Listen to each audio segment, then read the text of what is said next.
Assessore, continua il controllo del vicinato a Susegana, come sta andando? Va molto bene il controllo di vicinato, è un grande successo. È partito il gruppo di Colfosco, a Crevada, piccola frazione, sono partiti 2 gruppi di controllo di vicinato e un altro gruppo è partito a Collalto.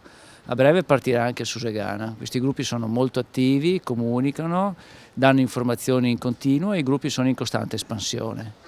La cittadinanza quindi risponde bene a questi gruppi, giusto? Sì, si dimostrano tutti molto interessati, piace l'idea di darsi da fare, piace l'idea di essere partecipi del proprio territorio senza avere particolari impegni o particolari apprensioni, perché il controllo di vicinato, come abbiamo già detto, è un controllo molto sicuro.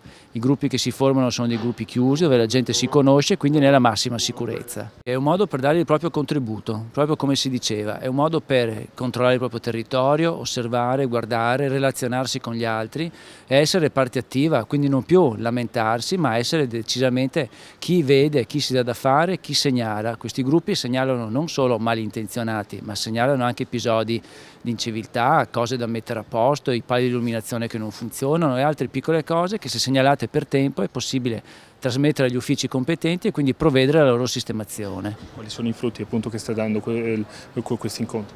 È un controllo del territorio molto più attivo, molto più puntuale e molto più diffuso. Alla fine il Comune di Susegana, con i propri dipendenti e il proprio personale, cerca di essere sempre presente in tutte le frazioni, in tutto il territorio, ma il Comune di Susegana ha 44 km² di superficie, sono molti, e avere i cittadini partecipi di questo controllo è molto utile.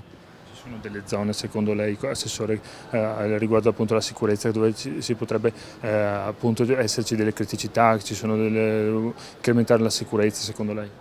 Beh, ci sono delle zone del comune come la stazione dei treni di Ponte della Priola e altri siti che sappiamo sono zone più a rischio perché vedono il passaggio di più persone non sempre conosciute, però tramite il controllo di vicinato stiamo cominciando a tenere monitorate continuamente queste zone che diventano sempre più sicure.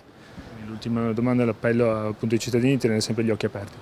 Sempre gli occhi aperti, sempre vigili e di iscriversi al controllo di vicinato.